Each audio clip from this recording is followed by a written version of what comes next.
ये आकाशवाणी रायपुर है। प्रादेशिक समाचार बुलेटिन के साथ मैं लता देवी चौहान।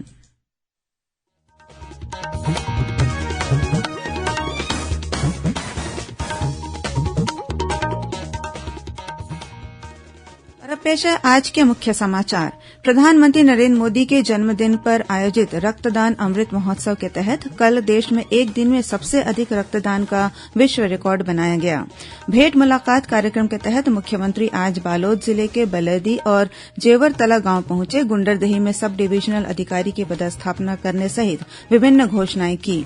सुकमा जिले में एक इनामी सहित 5 माओवादियों ने पुलिस के समक्ष आत्मसमर्पण किया। और अगले 24 घंटों के दौरान प्रदेश में 1-2 स्थानों पर आकाशीय बिजली गिरने और भारी वर्षा होने की चेतावनी।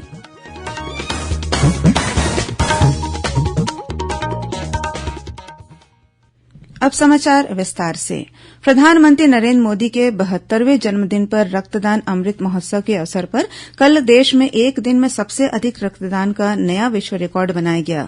यह सबसे बड़ा देशव्यापी रक्तदान अभियान था। 6,000 से अधिक शिविरों में 90,000 से अधिक लोगों ने रक्तदान किया। इस अभियान का उद्देश्य नियमित, निःशुल्क और ऐच्छिक रक्तदान के बारे में जागरूकता फैलाना था। यह सुनिश्चित करना भी अभियान का उद्देश्य था कि रक्त या उसके घटक उपलब्ध, सुलभ, किफायती और सुरक्षित हों। श्री मोदी ने अपने जन्मदिन पर शुभकामनाएं देने वाले प्रत्येक व्यक्ति का धन्यवाद किया है। उन्होंने कहा है कि ये शुभकामनाएं उन्हें अधिक परिश्रम से काम करने की शक्ति प्रदान करती हैं। एक ट्वीट में प्रधानमंत्री ने कहा कि वे लोगों से मिले स्नेह से अभिभूत हैं। उन्होंने उन सभी लोगों की सराहना की जिन्होंने यह दिन विभिन्न सामुदायिक सेवाओं के लिए समर्पित किया। इधर छत्तीसगढ़ में भी प्रधानमंत्री के जन्मदिवस पर भाजपा की विभिन्न इकाइयों द्वारा अनेक कार्यक्रम आयोजित किए जा रहे हैं। प्रदेश भाजपा द्वारा राजधानी रायपुर के एक मॉल में सेवा पखवाड़े का शुभारंभ किया गया। इसके अंतर्गत एक प्रदर्शनी का शुभारंभ हुआ। इसमें प्रधानमंत्री नरेन्द्र मोदी की बाल्य अवस्था से लेकर प्रधानमंत्री बनने तक के सफर को पुस्तकों और फोटो के माध्यम से दर्शाया गया है। इस मौके पर प्रदेश संगठन महामंत्री पवन साय, सांसद सुनील सोनी, पूर्व मंत्री बृजमोहन अग्रवाल, शहर जिला अध्यक्ष श्रीचंद सुंदरानी सहित भाजपा के वरिष्ठ नेता शामिल थे। इसके अलावा राजधानी के जयस्तंभ चौक में रक्तदान शिविर के आयोजन के साथ कई स्तरों पर सेवा पखवाड़े के तहत कार्यक्रमों की श्रृंखला की शुरूआत की गई, जो 2 अक्टूबर तक चलेगी। इस मौके पर भाजपा के राष्ट्रीय अध्यक्ष जेपी नड्डा ने नई दिल्ली से बस्ती संपर्क अभियान का शुभारंभ किया। इस कार्यक्रम में भाजपा जिला कार्यालय एकात्म परिसर से सांसद सुनील सोनी, जिला अध्यक्ष श्रीचंद सुंदरानी और प्रदेश मंत्री किशोर महानंद सहित भाजपा के कई वरिष्ठ नेता और कार्यकर्ता वर्चुअल रूप से शामिल हुए। वहीं मुंगेली में सेवा पखवाड़ा के तहत विभिन्न कार्यक्रम आयोजित किए जा रहे हैं। इसके अंतर्गत कल वृक्षारोपण और रक्तदान शिविर का आयोजन किया गया। इस अवसर पर विधायक पुन्नूलाल मोहले भी उपस्थित थे। इस तरह सेवा पखवाड़ा के तहत जांजगीर चांपा जिले के ग्राम पकरिया झूलन में बूथ स्तर पर सार्वजनिक स्थलों की साफ सफाई की गई। वहीं पूर्व सरपंच समेत युवाओं ने पौधारोपण भी किया। भेंट मुलाकात कार्यक्रम के तहत मुख्यमंत्री भूपेश बघेल आज बालोद जिले के गुंडरदेही विधानसभा क्षेत्र के बेलौदी और जेवरतला गांव पहुंचे। इस मौके पर उन्होंने लोगों से मुलाकात की और उनकी समस्याएं सुनी। श्री बघेल ने गुंडरदेही में सब डिवीजनल अधिकारी की पदस्थापना करने और ग्राम हल्दी में नई पुलिस चौकी शुरू करने की घोषणा की। वहीं अर्जुंदा और गुंडरदेही के सामुदायिक स्वास्थ्य केन्द्रों के लिए भवन और अर्जुंदा में बस स्टैंड के निर्माण की मंजूरी भी दी। इसके अलावा मुख्यमंत्री ने भाटागांव, बेलौदी और कुर्दी में जिला सहकारी बैंक का एटीएम खोलने, भाटागांव बी और पैरी में संचालित 2 निजी स्कूलों को शासकीयकरण करने की बात कही। वहीं मुख्यमंत्री ने गुंडरदेही विकासखंड के आदिवासी बाहुल्य गांव में देवगुड़ी निर्माण के लिए 50 लाख रूपये देने और भाटागांव से रनचिरई तथा रनचिरई से जामगांव तक सड़क मरम्मत कराने की भी घोषणा की। वहीं मुख्यमंत्री ने जेवरतला गांव में बिजली वितरण कार्यालय की स्थापना, जिला सहकारी केंद्रीय बैंक की शाखा खोलने, पिनका पार में प्रयास विद्यालय की स्थापना करने और खामबाट में विद्युत सब स्टेशन स्थापित करने की घोषणा की। भेंट मुलाकात कार्यक्रम के दौरान मुख्यमंत्री ने स्कूली बच्चों की शिकायत पर जेवरतला के पिनका पार स्थित शासकीय उच्चतर माध्यमिक शाला की प्राचार्य संगीता खोबरागड़े को निलंबित करने के निर्देश दिए। मुख्यमंत्री ने गुंडरदेही में रोड शो भी किया। धमतरी जिले में कल शाम यात्री बस और मोटरसाइकिल के बीच हुई भिड़ंत में 3 व्यक्तियों की मौत हो गई। मिली जानकारी के अनुसार एक बस यात्रियों को लेकर धमतरी से रायपुर की ओर जा रही थी। इसी दौरान दरबा गांव में राष्ट्रीय राजमार्ग के पास मोटरसाइकिल और बस के बीच आमने सामने की टक्कर हो गई। इस हादसे में मोटरसाइकिल सवार 3 व्यक्ति गंभीर रूप से घायल हो गए। घायल व्यक्तियों को कुरूद के सामुदायिक स्वास्थ्य केन्द्र में भर्ती कराया गया, जहां इलाज के दौरान तीनों की मौत हो गई। उधर कोंडागांव जिले में फरसगांव छोटे मोड़ के पास 2 मोटरसाइकिलों के बीच हुई टक्कर में 4 युवक घायल हो गए, जिन्हें फरसगांव के अस्पताल में भर्ती कराया गया है।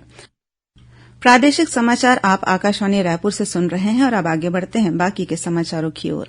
सुकमा जिले में 2 लाख रूपये के एक इनामी सहित 5 माओवादियों ने आत्मसमर्पण किया है। इन माओवादियों ने पुलिस अधीक्षक सुनील शर्मा और सीआरपीएफ 219वीं बटालियन के अधिकारियों के समक्ष समर्पण किया। पुलिस के मुताबिक इनामी माओवादी माड़वी जोगा पिड़मेल पर बुरकापाल सहित कई घटनाओं में शामिल रहने का आरोप है।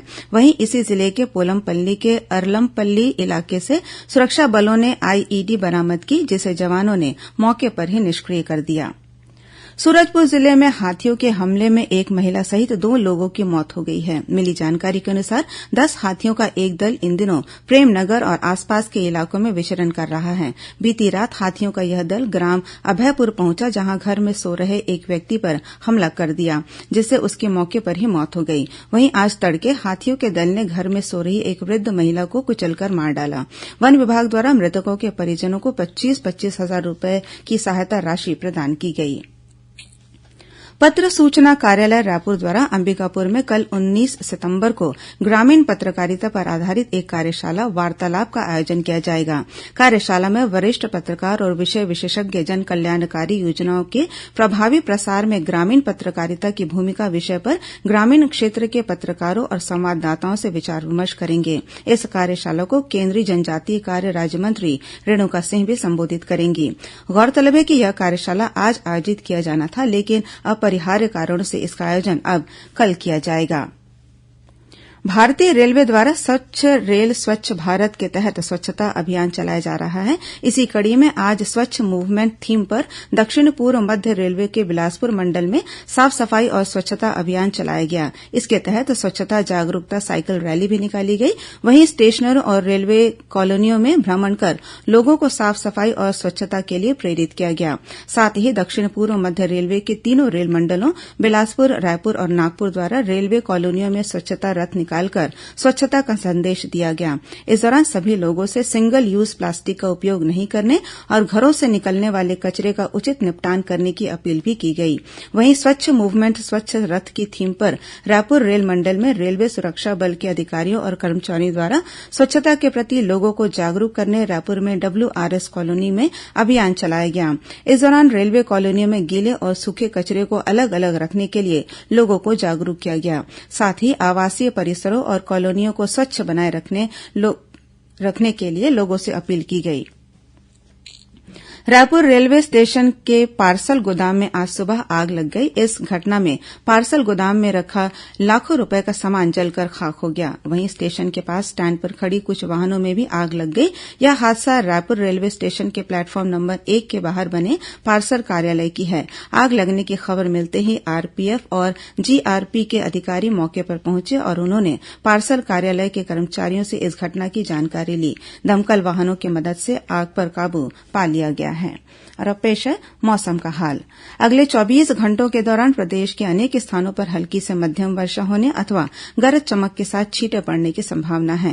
मौसम विभाग के अनुसार एक मानसून द्रोणिका पूर्व मध्य बंगाल की खाड़ी से मध्य समुद्र तक स्थित है। वहीं एक चक्रीय चक्रवाती घेरा उत्तर पूर्व बंगाल की खाड़ी और उससे लगे पूर्व मध्य बंगाल की खाड़ी के ऊपर स्थित है। इसके असर से कल प्रदेश में 1-2 स्थानों पर आकाशीय बिजली गिरने और भारी वर्षा हो सकती है। और अब कुछ अन्य खबरें संक्षिप्त में।